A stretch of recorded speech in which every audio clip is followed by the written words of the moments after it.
Hey guys, this is Princess here, and in today's video we are going to be taking a look at Final Fantasy III's Xande. The synergy characters for this event will be Xande, Zell, and Eiko, along with Cloud and Beatrix. So let's get started. Looking at his profile, his crystal affinity is green and he uses rods. His spears are all A slots and his roles are magic and attacker. He can do dark enchant and dark imperil. He can earth imperil and can also do fire imperil. Looking at his stats, he has 1050 HP, 140 initial brave, 525 max brave, 180 attack, and 170 defense. At maximum, though, he has 13,896 HP, 3,740 initial brave. Max brave goes up to 11,094. Attack is 3,664, and his defense is 4,830. Looking at his first skill, it is called Libra Combo. It's a 2-hit AoE Fire and Dark Magic Brave and single target HP attack. It deals splash damage as well and will grant 1 level of the Circus Tower effect, the limit being up to 3. And for additional effects, so at level 1, he can deal more critical damage. It raises Max Brave Overflow limit at level 2, and then at level 3, it raises splash damage. His second skill is called Quake, which is an AoE Earth and Dark Magic Brave and single target HP attack. It deals splash damage and will grant Dark Sovereignty for 4 turns. When this is at when you have 3 levels of Circus Tower, this will become Quega, and Dark Sovereignty will raise his Max Brave and his attack, and it also grants Earth Enchant and Dark Enchant. Then you have his C65, which is weak damage up. This will raise Brave damage dealt when attacking a target's weakness for 2 turns. Going over to the extensions now, so Libra Combo will now have 4 Brave hits and will now deal more damage, and it adds a 150% Max Brave Overflow. For his Quake extension, Quake will add 5 Brave hits and will deal more Brave damage, and it adds a 150% Max Brave Overflow. Quega is now a 4-hit AoE Earth and Dark Magic Brave and single target HP attack that is delivered twice. It will deal more Brave damage, it raises Max Brave Overflow limit, and then with Dark Sovereignty active, it will change his Raven HP attack into Raven HP attack plus. So Brave attack plus is now 3 Brave hits with the Earth and Dark Magic element in it, and will also deal more damage to single targets. HP attack plus is now a 2-hit AoE Earth and Dark Magic Brave and single target HP attack. It will also deal more damage to single targets. Going over to the artifact passives, the recommended ones that you want to go for are Attack, Max Brave, and his C50. Moving on to his armor, his 35 CP armor is Xande's shoes. This will add 220 to his Max Brave and 72 to his attack. Then his 90 CP armor is Xande's cape. This will add 110 to his initial Brave and 84 to his defense. And then when it's realized, it adds an extra 680 to his HP and an extra 72 to his attack. Lastly, we have his 7-star armor, which is Xande's pants. So this will allow him to go past cap damage, but it's only if he breaks the Max Brave Overflow limit. Moving on to the weapons, his 15 CP is called Xande's Rod. So this will raise Libra Combo's damage. It deals more damage to single targets and will inflict Apprehension of Weakness for 6 turns. And Apprehension of Weakness, what it does is it will lower defense and also lowers fire, earth, and dark resist. His 35 CP weapon is called the Meteor Rod. So this will raise Quake and Quega's Brave damage. It deals more damage to single targets and will extend his Dark Sovereignty buff. Next we have his EX weapon, which is called the Dusk Staff. This will grant him the skill Meteor, which is a 3-hit Earth and Dark Magic Brave single target HP attack delivered twice. It deals more damage to single targets and will do splash damage on the last attack. It grants 1 level of the Pall of Darkness buff for 3 turns, the limit being 5. And Pall of Darkness, what it does is it raises his attack and it also raises his recast gauge so that he can use Meteor more often.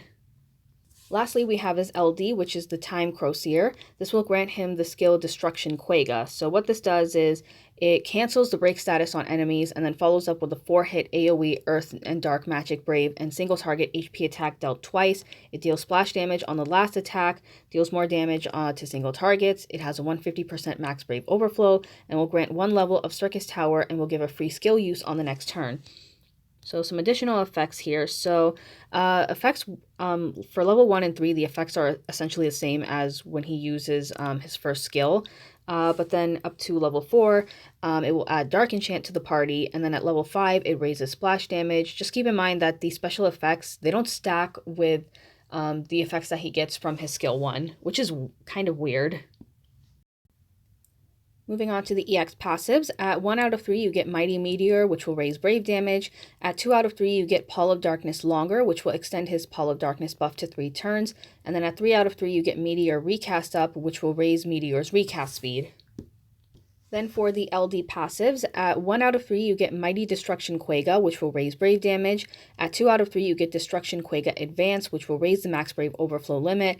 And then at 3 out of 3 you get Charged Destruction Quagga, which will just add another use. And each time you limit break his LD, it will raise Xande's attack.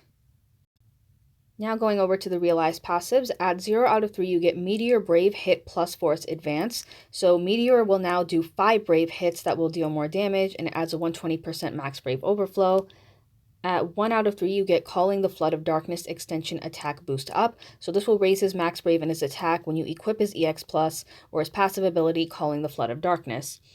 Then at 2 out of 3 you get Libra Combo and Quake and Meteor buff debuff starting. So you start the quest with Dark Sovereignty and 1 level of Pall of Darkness for 8 turns, and then 1 level of the Circus Tower effect, and then all enemies will start with the Apprehension of Weakness debuff for 6 turns.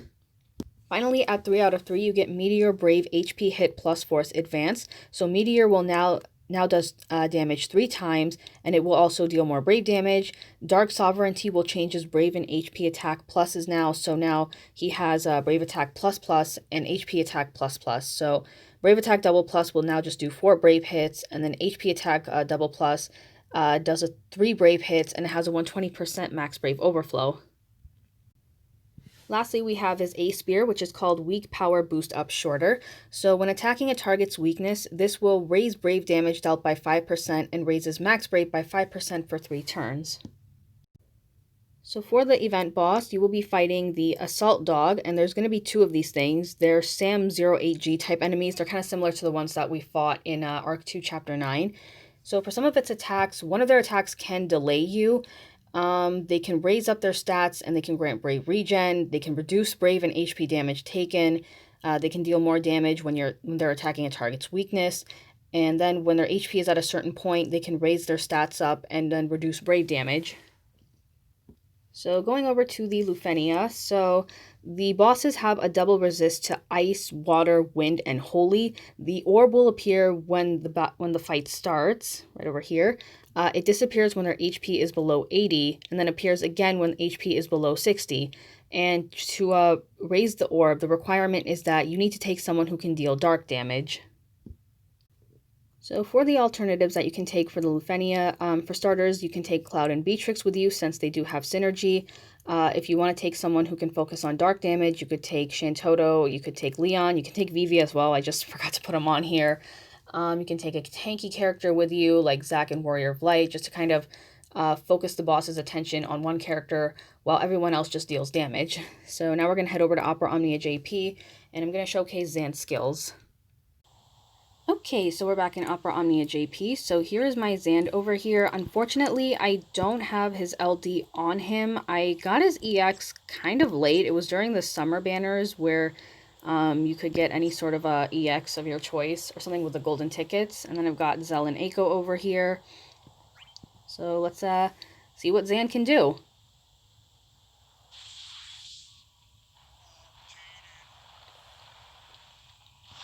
Now, right as the battle starts, you may have seen this little effect thing over here. That is Xande's Circus Tower effect. I did not equip Zell's 35 passive. What is wrong with me? Alright, that's fine. Alright, so we're going to demonstrate with Libra Combo first. Just like that. And now the boss has the Apprehension of Weakness debuff on him. Alright, so he's going to attack Xande, so I'm just going to do this just to kind of save him from getting broken. And Zell just do HP attack.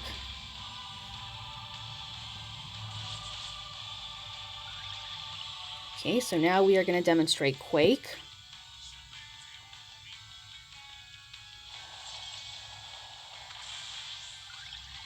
And then remember, when you have 3 levels of the of his Circus Tower effect, that's when it changes into Quake. So as this fight is going on, I'm just gonna... So now for like the question, should you pull for Xande?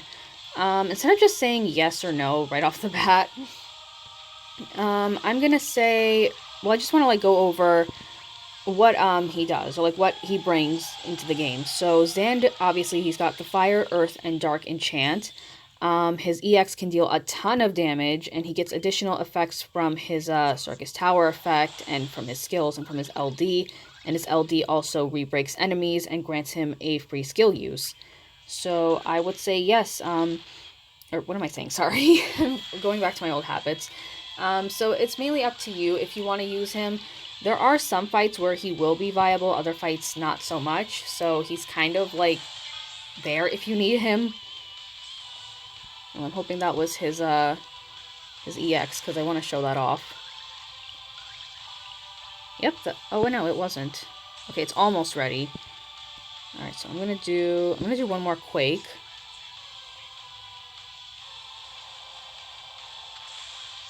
The animations are pretty slow too.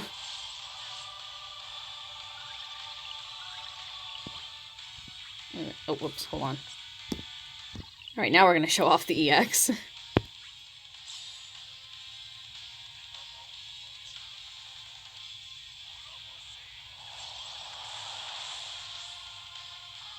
And there you go. Alright, so now we're going to end this with Xande. Alright, so that pretty much covers up everything that you need to know about him. So thank you guys very much for watching. Be sure to like and subscribe.